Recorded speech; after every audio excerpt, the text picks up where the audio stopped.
Name and job title, please. I write most of my stuff on Chadwick Drive. It's on Substack. Check it out. You'll have the best South African content you can find there. Which is great because, of course, we're talking about Zimbabwe today, not South Africa. But yeah, go find his South African content. You're originally Zimbabwean? Am I right in saying that? Yes, yes, I was. Yeah. I was born in Zimbabwe, moved to South Africa in the 2010s. Yeah.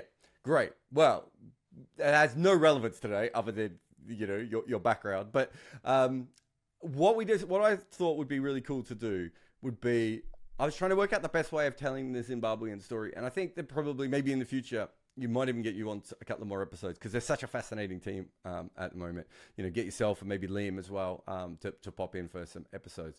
But what I thought would be really interesting at the moment is if you're a casual cricket fan and you've been following this, you're probably out the corner of your eye seeing that Zimbabwe are doing really well, right? But what you probably don't know is why specifically they've done very well. And what all that means. So what we have come up with, as the professionals that we both are, is a inexhaustive list of the five reasons that we think is the most important of why Zimbabwe has improved so much over the last 3.5 years, really, since their suspension. They've been on an upward curve, I suppose, for a lot of that time. So, CS, tell me, what is the number one reason that Zimbabwe is better now than they were, for most of this millennium? Well, I think salaries. That's the first one Salaries, that I I'm going like with. that. I don't. So I don't have that on my list. I do have one later on. I'm not going to preempt it. I do have one later on that I think kind of relates to that, right? But yes, there is. That is such a brilliant one, and it should be on my list. Which is that they are professional now, and they have not been professional for a very, very long time, and that's why all the players left, right? Yeah, yeah. I mean, you know, recently, I like talking about this.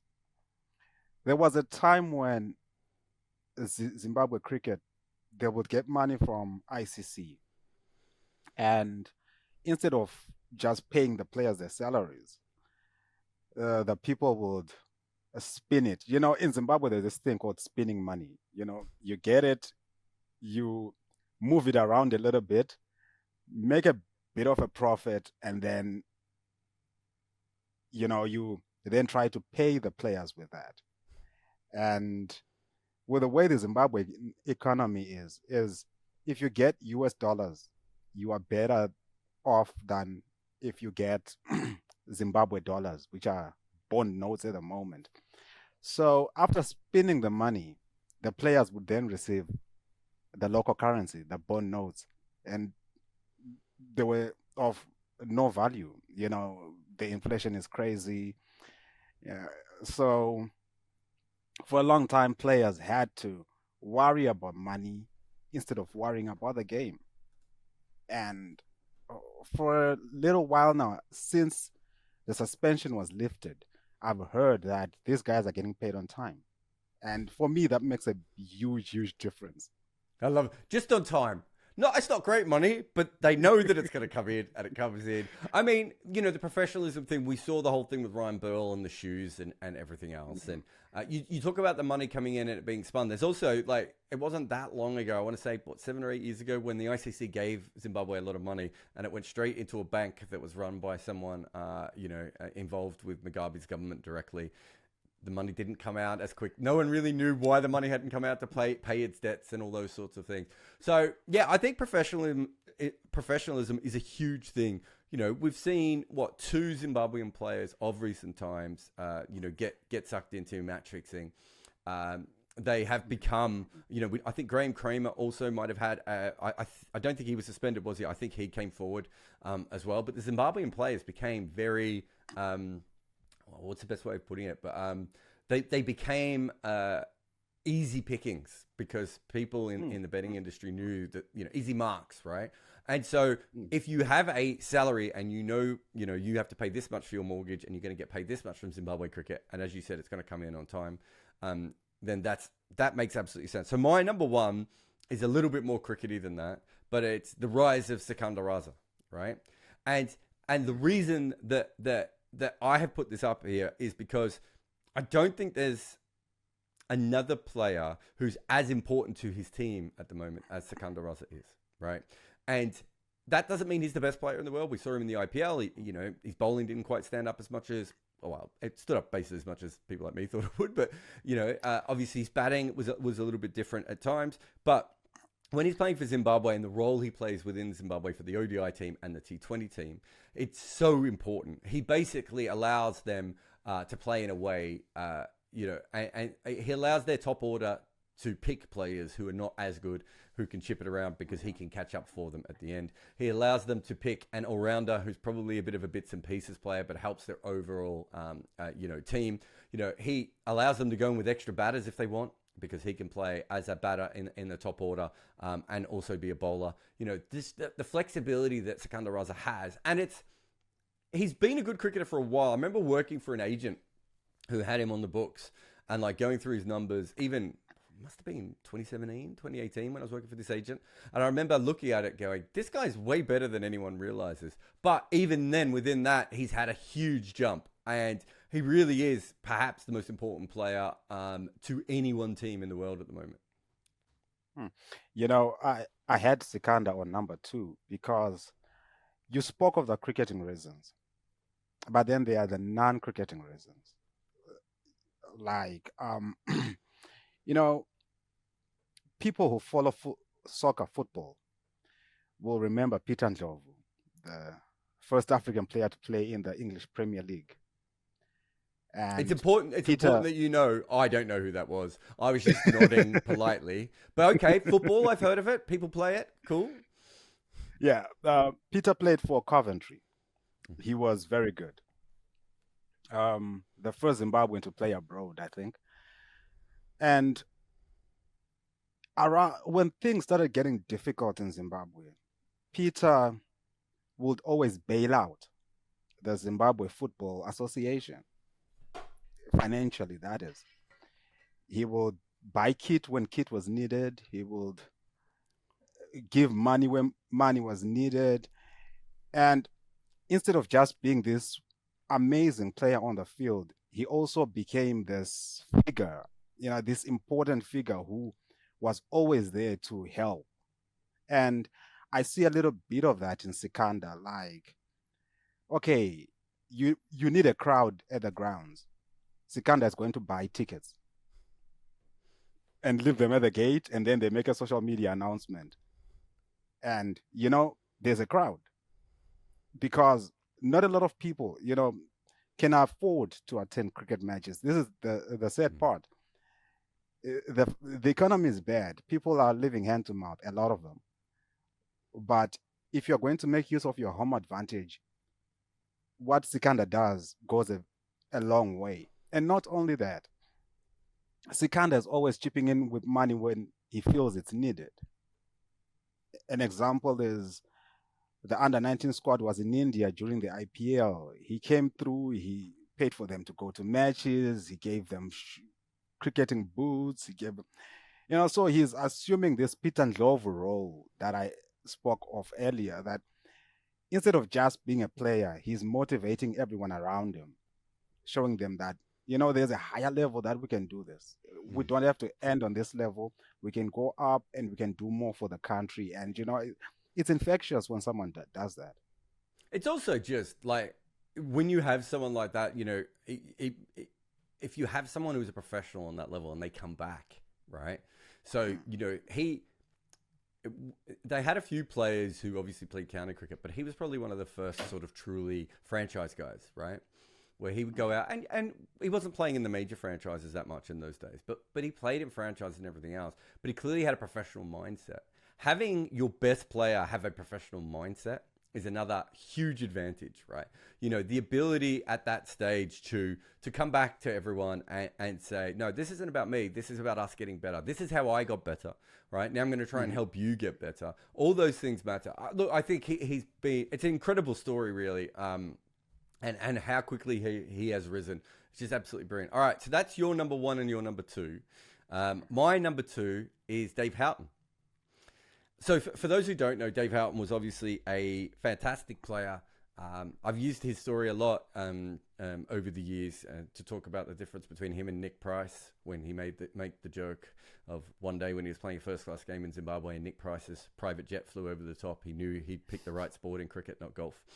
But he was a fantastic player. Probably before Andy Flower thought of as universally the best player that Zimbabwe ever had. Andy Flower in his streak maybe surpassed him a little bit. He's a legend in county cricket, of course, plays a lot of county cricket. He'd coached Zimbabwe before, but this seemed very different. And when he came in, he certainly seemed to come in with like a different spirit, didn't he? Of, I'm just going to let these boys cook. I had Dave Houghton on the number 5 because I felt that he sort of brings everything together.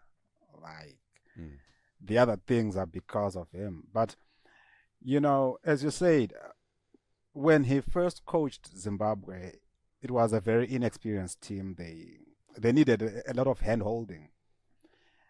And now, yes, there are moments where he has to hold hands, but most of the players have the experience and all they need is the license to perform at their best. And the other thing I like about Houghton is even though he's sort of calm, laid back, doesn't shout a lot, he's really firm with these guys.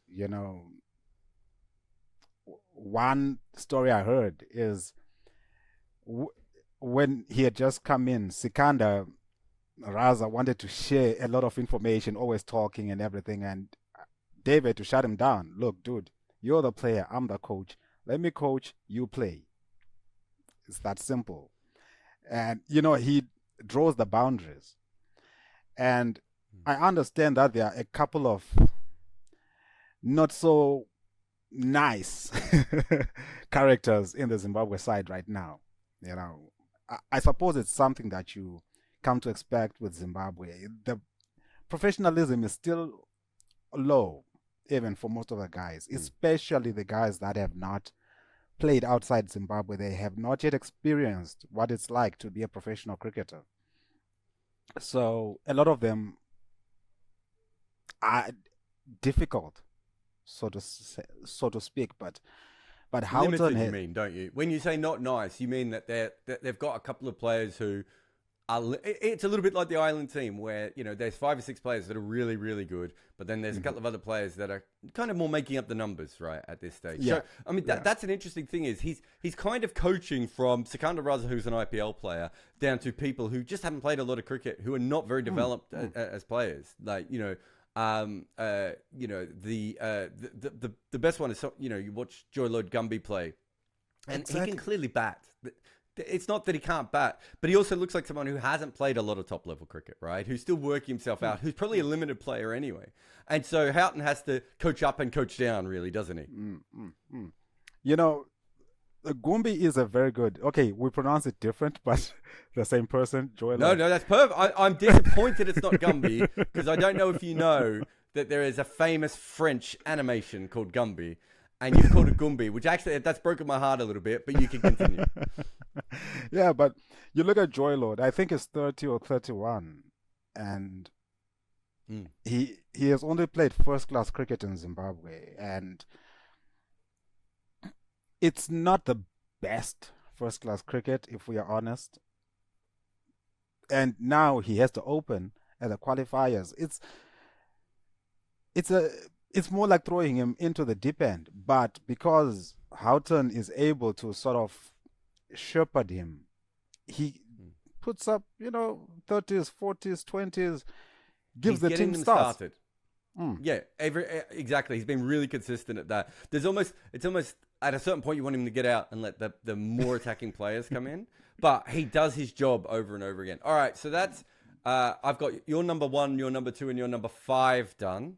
And I've got my number 1 and my number 2 done. I think I'm remembering all that right. So what is your? Oh wait, yeah. What's your number 3? Have I got that right?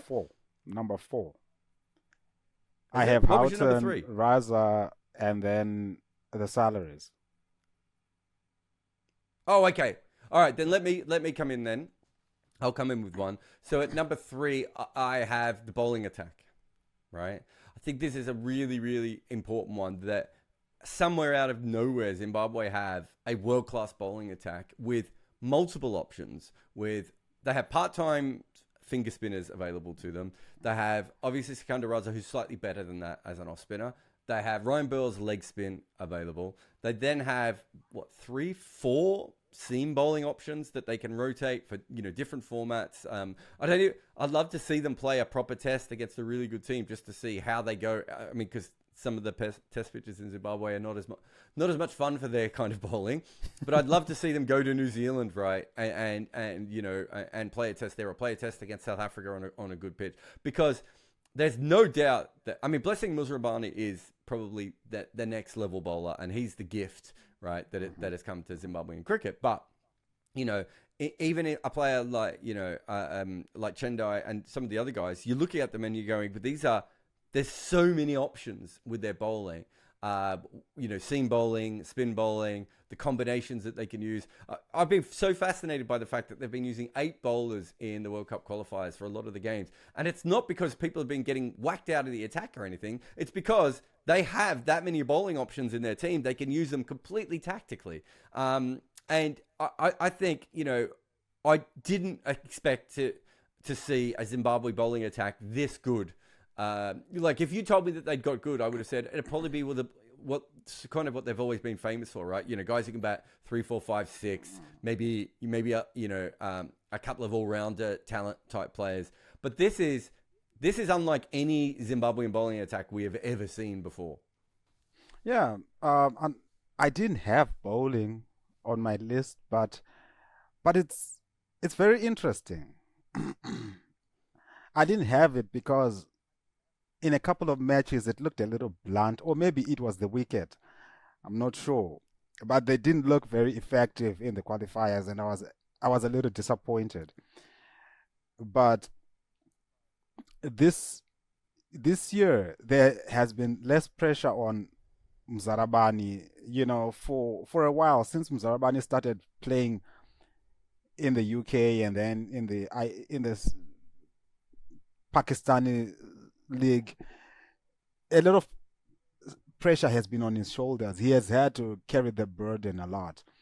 But then you have your Luke Jongwe, your Shingi Masakadza, Richard Ngarava, and Tendai Chatara. These guys are really stepping up.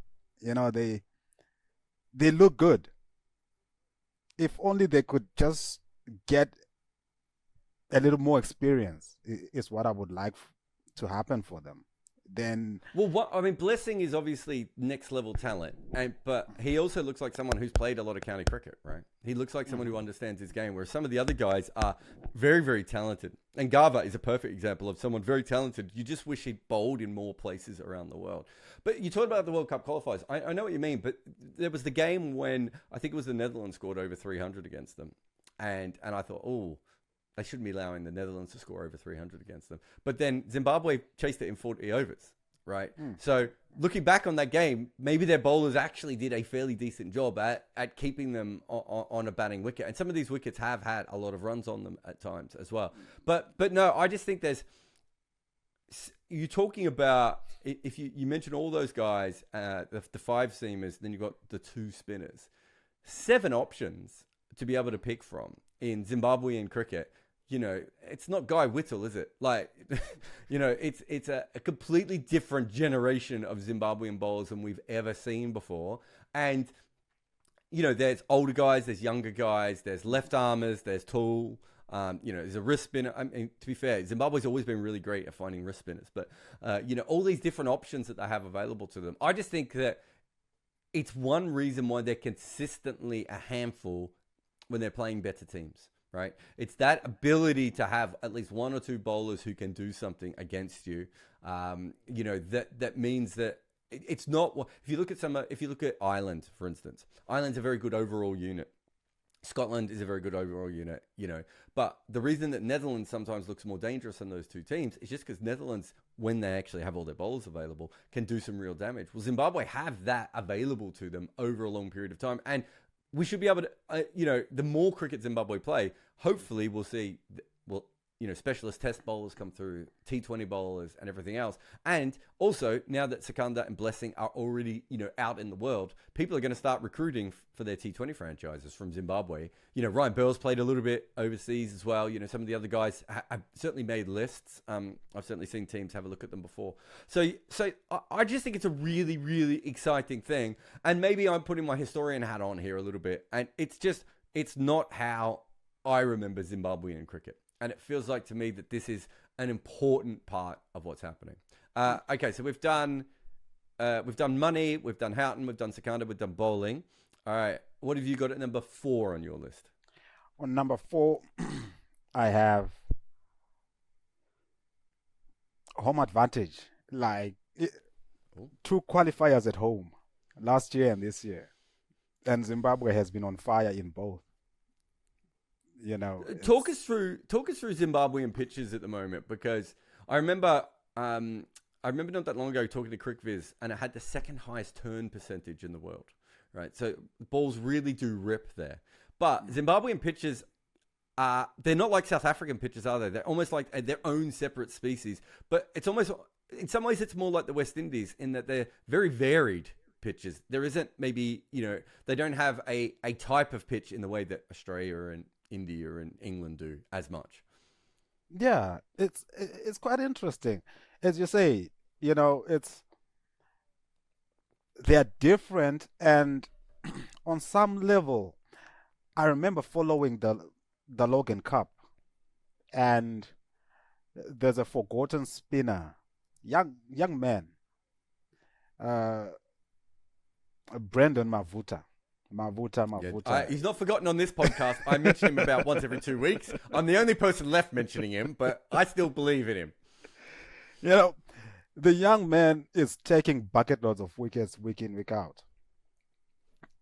Yes, on one hand, we could say Zimbabwean players, batters, are not very proficient at playing spin. However, it also shows the amount of spin he's getting. He's running circles around guys. Guys are playing better against pace because the pacers really have to put in a shift to get results. But the pitches, I've forgotten the degrees of turn, but I'm sure you saw them when you came across them in the past few years. People talking about them or writing about them. It turns. Recently, I did an article on the Wanderers and why it was turning. Zimbabwe turns more than the Wanderers. And it's very interesting. And also that comes back to what you were speaking about when you spoke about the bowling. Zimbabwe now has numerous spin reserves, some of which they don't know what to do with them, because there's just so many spinners who are honing their craft. It's almost as if we are in the subcontinent, because the pitches are turning that much. And this is one thing that has been more consistent with Zimbabwean cricket. There always seems to be decent spin options that come out of there. As I said, this is what you could say. They've had 4 international leg spinners. Maybe that's almost as many as England have had since the late 90s. Do you know? It's not a thing that happens in English cricket or New Zealand cricket, and yet leg spinners keep coming out of Zimbabwe. They always have finger spinners around. Even their batters are usually quite good, at bowling part-time, finger spin, and, all those sorts of things. So clearly the conditions play a part there. But you're right, to go back to your original point, yes, it's clearly, it's not quite an Asian conditions, right? It's kind of like, it almost reminds me more of what some of the West Indian pitch. That's why I mentioned West Indies before. In that the pitches are more like what a West Indian spinning pitch is like, rather than not what an Asian spinning pitch is like. So it means that even though the Asian teams get the advantage of getting the extra turn, it's not exactly the kind of wickets that they are used to either. It's a very, very interesting subsection of pitches in Zimbabwe. So if you do play 2 qualifiers at home, which is a remarkable thing to have happen, considering Zimbabwe cricket has no advantages for a long time. Is it? Yeah, so from that perspective, it does make a lot of sense that they would do very well. So that's your number 4. My number 4 is all-rounders. So we talked about before that the actual team still has players like Joy Lord. I want to say Gumby again. It's not Gumby. What did you say it was? Gumby. Gumby. Okay. Joy Lord Gumby. Not as much fun to say, if we're being honest. It would be better if it was Gumby. It's still Joy Lord though, so we have to give him credit there. But yeah, I think you look at you look at some of those players in the team, and they're like they've got some bits and pieces of players. They've got some players in there who are making up the numbers and everything else.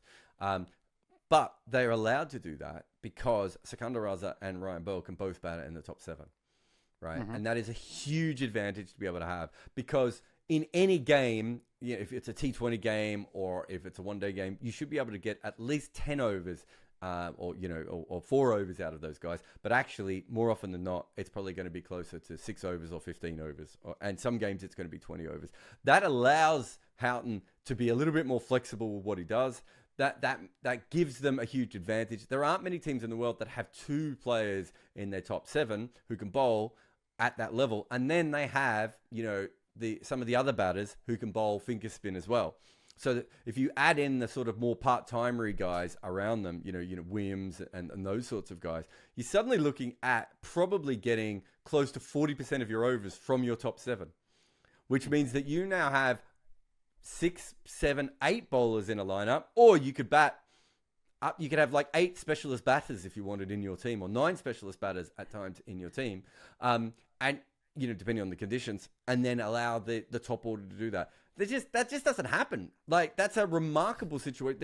Australia going into World Cups with, Marcus Stoinis and Glenn Maxwell having to bowl their 5th overs, knowing that neither of them can basically do the job, but they don't have a choice. It's a huge difference between having, Ryan Burl and Sikander Raza being able to do those sorts of things. So I do think that is a huge advantage for Zimbabwean cricket, especially in the white ball game at the moment. Yeah, I mean, earlier on you mentioned, having some players just come along. It's harsh to say they make up the numbers, but in a way they sort of do that. But then it also gives Zimbabwe the opportunity to play youngsters like Wesley Madevere. Yeah. He's still learning his game. He's still finding himself out. And he's a very good prospect.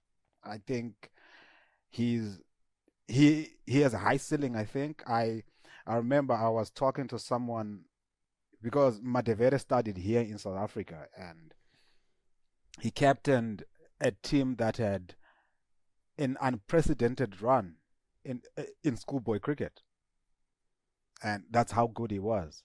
And then after he joined the Zimbabwe national team, he just, he's taking time to adjust to top level cricket, which is to be expected. I mean, not everyone hits the ground running, but he has to learn. And so when you have that many all-rounders, you can have a deeper batting lineup, and these guys have the space to learn without the pressure, which is where we come back again to Dave Houghton, where he's like, you know what? Express yourself. Don't be afraid. Play your game. It will click at some point, but it gives them the luxury to be patient. Yeah, I think luxury is the right word. I really do. I think, from a flexibility, from a lineup point of view, from a young player's point of view, from developing your players in overseas tours, I think just having that flexibility in the middle of your order to have 2 players who, are proper all-rounders with a couple of guys who are, decent part-timers around them as well. It's absolutely fantastic. What is number 5 on your list? Sean Williams. I didn't have Sean Williams, and I knew you would. So he wasn't far away. But I would love to know. I mean, he's been around for so long that I found it almost hard to give him extra credit. But he's been absolutely fantastic at this tournament. But why Sean Williams in general? What does he bring the Zimbabwean team that they haven't had? Well, to quote Dave Houghton, Sean Williams is the best batter in the Zimbabwean team at the moment. Yep. And his relationship with Houghton is critical because they understand each other so much. And because of that understanding, Sean Williams is able to perform at his best. And that also means that he's able to lead better as the captain, you know. So you look in the past few days, Sean Williams has battered Zimbabwe out of trouble single-handedly, and that doesn't happen a lot. Despite his experience, it doesn't happen a lot because he's a temperamental individual. He, at least he was until very recently. But now that he has found that Zen spot, he's able to play at a level that people expected him to play at 5, 6, 7, 8, 9, 10 years ago. He's no longer the petulant, ill-tempered youngster he was, you know. And it that matters a lot because when you have a leader like that, we always talk about a captain's innings. He leads with a bat, and also with the culture Dave Houghton is trying to create. Sean Williams is able to embody all of that to take the team forward. I mean, he's old. Yeah, Like, that is you it. talk about, you know what I mean? Like he looks like to me that I've always thought of him as a very good player. I think, obviously he comes from a cricket family. I think both his brother and his father might have played. Wait, let me look up cricket. Yeah, yeah. I think they obviously both played. He's come out of that sort of lineage of Zimbabwean cricketers from that, but he's never quite got to this level before. And it feels like to me that late in his career, he's worked out how to match his talent with consistency as a professional, right? And as you said, we've talked about this a lot, that they don't have that depth that some other teams have. So their most important batter is far more important to them than a normal most important batter would be to another team. So for him to reach this level, I think has been absolutely fantastic. I think it is interesting that, we are mentioning the captain. I didn't even have him on my list, but we are mentioning the best batter and captain so late in this, which does tell you how much this is a total effort, right? And not just like, one person changing Zimbabwean cricket. Like, there are many different important factors and things have gone there. But look, I think he's been fantastic watching some of his innings in this tournament so far. I've really enjoyed watching the way he batted. The pacing of some of his innings, when he's going fast and when he's going slow. I've really appreciated that. All right, so that's the end of your five. And so Williams I didn't have, Salary I didn't have. You didn't have bowling attack, and you didn't have Robert Mugabe died in 2019. I don't know how much cricket fans know that Mugabe was so heavily invested in cricket from a political standpoint. Peter Chingoka was one of the most important people in cricket for a very, very long time. He was, really close to Robert Mugabe. And for a long period of time, the Zimbabweans had the swing vote between the sort of Asian bloc and the Western bloc.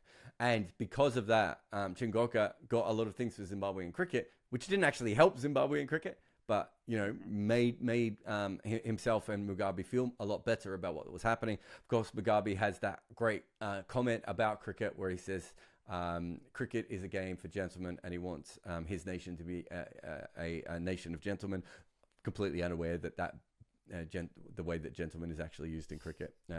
That doesn't make any sense to begin with. But that's where he was coming at. So cricket was so important to him. I know at the end of his life, he was not. I'm not even sure how much cognizant thought he had for a long period. But it feels very interesting to me that as his political power block disappeared and changed and has evolved, and Zimbabwean politics has evolved, they are not as invested in cricket as they once were from a political standpoint in that way. And certainly not with someone like Mugabe, who takes up all the oxygen in a room, let alone a country. And now cricket is being run a little bit more for cricket's sake rather than as a political. So that's not stop. There's always going to be political problems in any cricket country, really, but certainly in Zimbabwe. But I do think that separation of Mugabe separation of Mugabe in life, but separation of Mugabe in cricket, I do think that has allowed for Zimbabwe to actually change a little bit. And as I think you pointed out before, the economic situation hasn't recovered as much as people would have liked in Zimbabwe. But taking out one bit of meddling from the game is already a plus, I think, in some ways. It's interesting. I had never thought of that. And the current president, I don't think he knows much about the game. I've never heard him mention cricket. Like, do you know what I mean? You know, because and there's different levels of this too, isn't it? There's like Mugabe and John Howard levels, right? And Narendra Modi levels and Imran Khan levels. Those are like top level. And then you might have a president or a prime minister who likes cricket, but just watches it, right? And then you have occasionally prime ministers and presidents who don't have any interest at all. And from the outside, that's what it looks like at the moment, which is one of the best things that's happened to Zimbabwe. The biggest problem here is, I'm going to put this to you, what happens when Zimbabwe keep getting good at cricket? That's when the politicians will come back in. Well, that's a no-brainer because as things stand at the moment, you see, this is why your point matters, I think, because the current president, for him, cricket is sort of like social media, I think. In Zimbabwe, social media doesn't matter. It's there. There are people who enjoy it. He doesn't get it. He listens to what people tell him about it. And I know that there's Mkhuhlane. He's a ZANU-PF MP. However, this is where it matters more why Mugabe is not there, because this guy is a ZANU-PF MP. He's involved in Zimbabwe cricket, but you don't see government intervention, which shows you that there's no interest whatsoever from these guys. They also, the employment of guys like Dave Houghton and Andrew Waller, it also says something, because Houghton, Waller, and others came in. They replaced them, Steve Mangongos, guys who felt that they had a grip on Zimbabwe cricket. And now, yes, there are questionable things that would happen, like people didn't understand Rajput's elevation and things like that, from coach, I think, to COO or something like that. But when you put all of that aside, you see that there are some cricketing decisions that are being made. And that is important for Zimbabwe to keep going forward. Yes, Zimbabwe keeps getting successful. They qualify for the World Cup. If they do qualify for India, I think we might have one or two statements from the president. If Zimbabwe wins, the president might try to meddle a little bit, but that's the extent of it. He will not involve himself too much as Mugabe did. Mugabe just wanted cricket to happen. Well, also you talked about a little bit the Dave Houghton situation. So obviously race is always going to play a part in Zimbabwean cricket, right? They're completely locked and will always be locked together. But this particular Zimbabwean side is very, and I say this as an outsider, so you might be able to tell me if I'm wrong, but it feels incredibly mixed. People from various different backgrounds, not just white and black as well. Obviously, there are Asian players involved as well. It feels, from an outsider's perspective, like it is probably more the face of Zimbabwe, where part of the issue going back in the old days was that, so many of the best players were white. And that was a huge issue for Mugabe, who obviously that wasn't exactly how he wanted things to go. You talk about Houghton coming in. Houghton is obviously white as well. But now it feels like there's so many great young. I mean, we talk about we talked about so many players in this podcast that are black Zimbabwean players who 100%, forget about quotas and pushing agendas and everything. Just so many players in that team who just automatically would walk into the team just based on the talent, forgetting what their race is in any way, shape or form. It's in a much better position in some ways than South African cricket has been from that perspective. And that is the other side of this, is that Zimbabwean cricket is talented. It's never going to have a lot of money, but there's always going to be people coming up. As long as you can bring it together and make everyone play the game, there should always be a fairly decent level of Zimbabwean cricket. You're going to have highs and lows and everything else. But if you start to divide it again and go down the racial lines which happened at times, under the previous regimes, then the white players don't feel like they want to invest back in Zimbabwean cricket.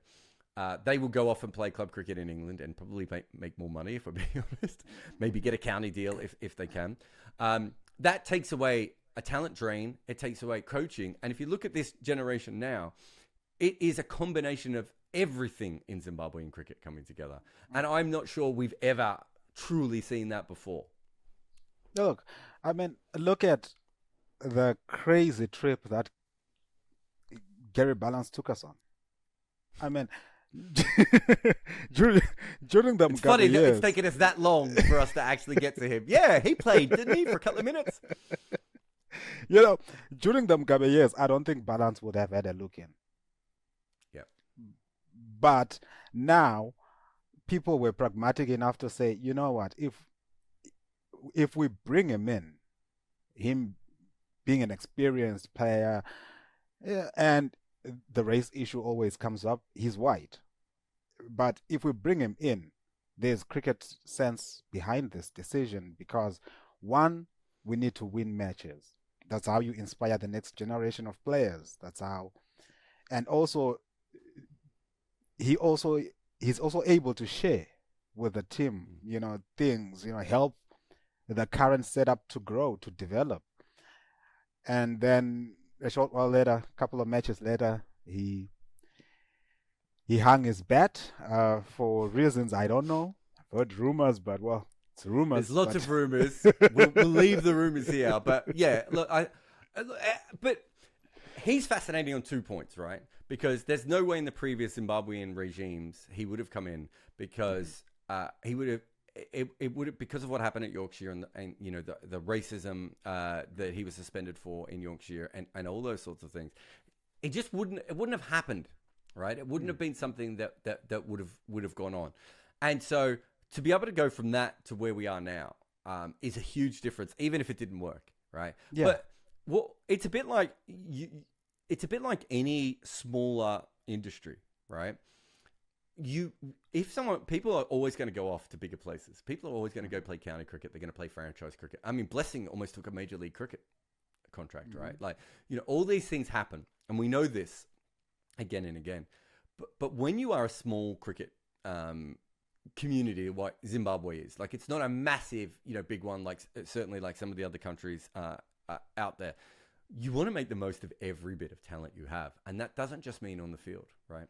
That means when you're in the nets, you want Gary Balance to be watching, a Joy Lloyd play and just be like, have you ever thought of just doing this? Mm-hmm. Right? All those little things. Or this is how I prepare for a game, right? Or, this is how Joe Root prepares for a game. Whatever that may be, all of those things matter. If Blessing had not come back, right? You've got someone who spent, 2 or 3 years in the county system who then goes off to Major League Cricket. You're losing not just the talent that he has, but also the learned knowledge that he has, the experience that he has, the different ways of thinking about the game that he has. And Zimbabwean cricket was fractured from that, right? So many of the best players were not around to guide anyone.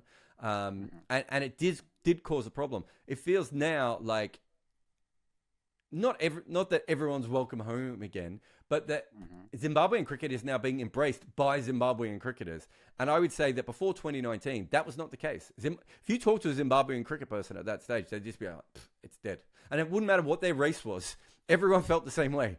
Everyone felt like it wasn't going anywhere. It was never going to go anywhere. And there was this real lack of energy. Everything has changed over the last, 2.5, 3 years, whatever that period may be. Of now you talk to Zimbabwean cricket and they're like excited. And there are things happening. And that's not just on the field. That's off the field as well.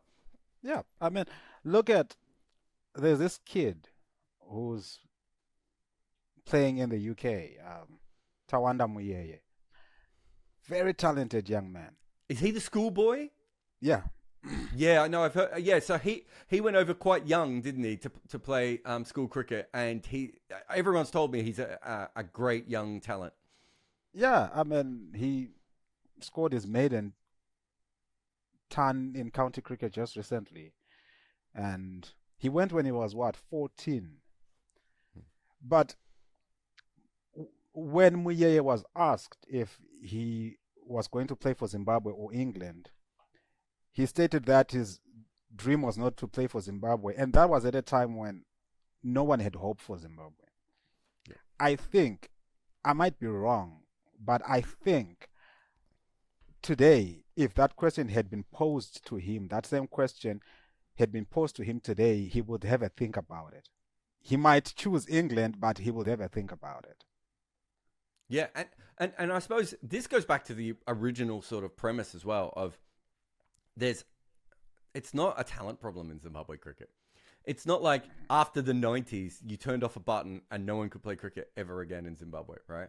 You know, we have seen many players come through, you know, of different levels, you know, handy role players, you know, experienced batters, good all-rounders, spinners, you know, seam bowlers, all these different players have come through, but they're very rarely all involved in Zimbabwe cricket at the same time.